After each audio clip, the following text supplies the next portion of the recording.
referência aqui, boa noite do Val Souza aí. Fala, meu caro, vai. Val Souza, cujo meu pai, tá? Bom, a situação de Cuba, ela é extremamente complicada, porque à primeira vista a gente consegue entender dois grandes temas complexos que rodeiam tudo isso que está acontecendo em Cuba. E devido a essa complexidade desses dois grandes temas que eu já vou falar, fica difícil a gente chegar numa conclusão rápida e fácil, sabe? Então, vamos tentar entender um pouco, mas eu não prometo muita coisa, tá? Porque eu só vou falar o que eu acho, e o que eu acho não é tão relevante assim, mas, de um lado, Cuba, como o Silas comentou, ela foi liberta de um cruel ditador que foi o Fulgêncio Batista. E desde então, a ilha do Caribe, ela batalha para dar melhores condições e condições mais humanas e mais igualitárias a todos os habitantes de Cuba. Desculpa, engasguei forte agora. A maior parte da história de Cuba, depois da Revolução, sim, sofreu um embargo violento, um embargo econômico dos Estados Unidos, que dificulta com que Cuba faça negócios com os outros países.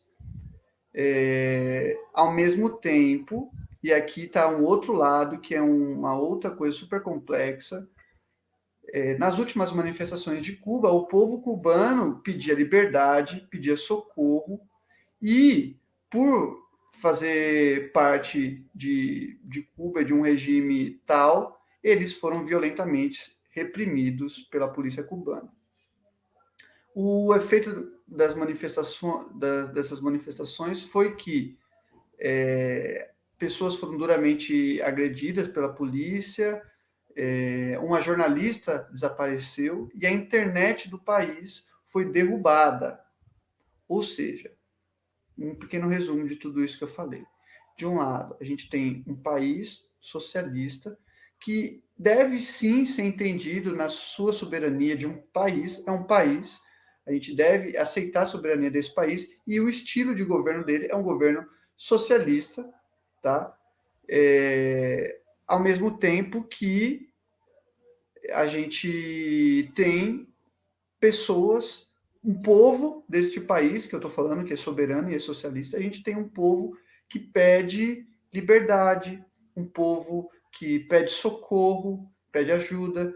O povo, ele deve ser ouvido. Isso é o que a gente precisa pensar. Ao mesmo tempo que não adianta a gente falar de forma rápida e apressada que, bom, o povo está pedindo ajuda, Cuba está totalmente errada e ponto final.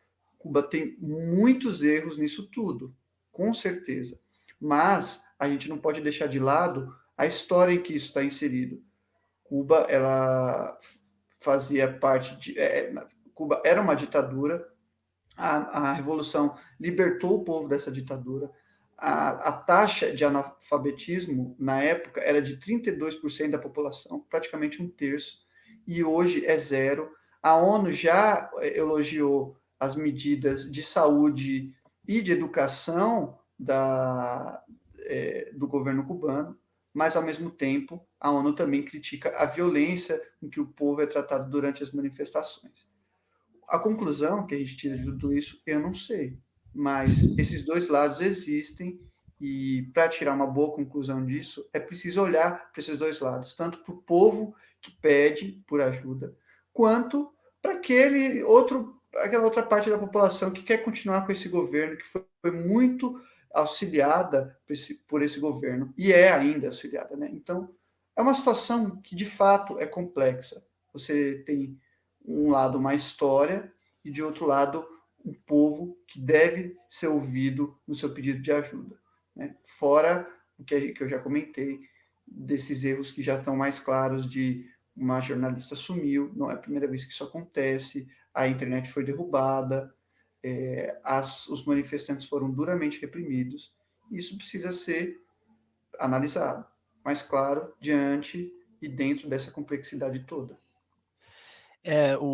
Isso é uma coisa muito legal se discutir. Eu não consigo negar de modo algum, e me perdoa alguns amigos que são do lado da esquerda, que de fato Cuba é um regime totalitário. Há inserções de votação, né? O Bruno até estava explicando um pouco a respeito, você pode até falar um pouco se quiser, a respeito de como funciona um pouco o processo de votações políticas, é uma espécie de parlamentarismo, é possível eleger um conselho, mas o dono da bola, ele nunca pode ser trocado.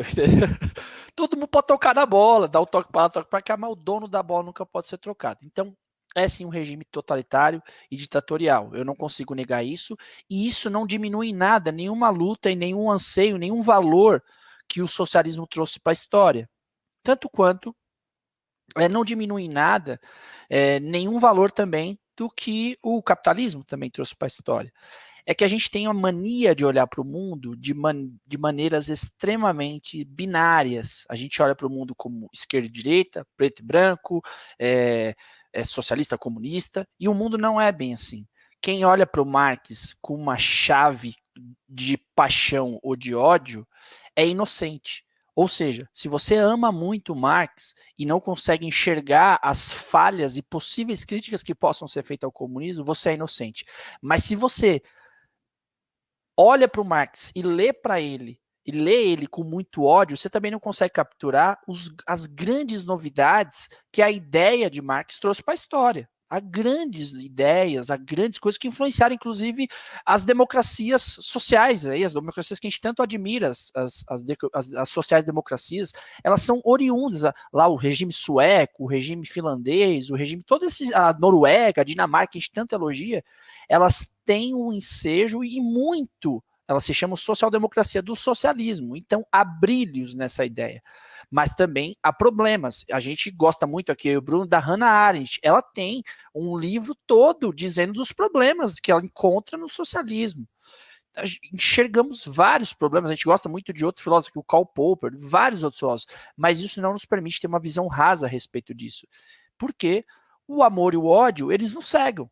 Os dois nos cegam e só revelam uma falta de amor próprio que a gente tem. Quando a gente ama, quando a gente é completamente, não é amor, tá? É paixão, perdão. Quando a gente é completamente apaixonado, assim, passionalmente apaixonado, no fim é quase como, não sei sempre, tá? Mas na maioria dos casos, a gente só tá refletindo no outro uma falta de amor próprio que a gente tem, tanto quanto ódio. A gente não tem segurança em nós mesmos e a gente reflete em alguma coisa, em alguma ideia, em alguma pessoa, em algum grupo, um ódio descomunal. Por quê? Porque eu não consigo nem sustentar a mim mesmo, o amor que eu tenho por mim, a segurança que eu tenho por mim, a felicidade que eu tenho em mim mesmo. Então eles são desproporcionais. Por que eu digo isso? Porque de fato, Cuba é um sistema que é sim ditatorial e talvez no contexto global, eu estava até discutindo isso com o Bruno antes, talvez no contexto global até as experiências socialistas se mostram abertas à negociação, ao mercado. Vide a China, vide o Vietnã, e eles têm avanços econômicos. Beleza, isso é um lado. As aberturas, até o Bruno tem essa referência, há uma abertura econômica em 2009, numa revisão constitucional lá em Cuba, mas é uma abertura muito pequena. Quer falar um pouquinho disso, Bruno? 2019 só isso. 2019. E é uma abertura muito pequena, mas ok, talvez até Cuba reconheça, mas de fato Cuba ainda é um governo centralizado, onde os meios de produção ainda estão quase todos na mão do governo e os ensejos de abertura econômica são pequenos, individuais e minúsculos. Ao mesmo passo que não se pode negar que o embargo econômico dos Estados Unidos é extremamente agressivo e extremamente desproporcional. A gente estava falando aqui, há uma menção de condenação desde 92, a ONU faz menções de condenações contra o embargo que os Estados Unidos promove a Cuba, e na última vez que a ONU fez isso, que foi lá em 2016, numa conferência, dos 193 países participantes, 191 concordaram com a ONU dizendo é exagerado o embargo que os Estados Unidos impõe sobre Cuba. E só 2 países não votaram dizendo que era muito, muito agressivo. Mas eles também não votaram que não era agressivo, eles se absteram. E um desses países que se absteram é os Estados Unidos.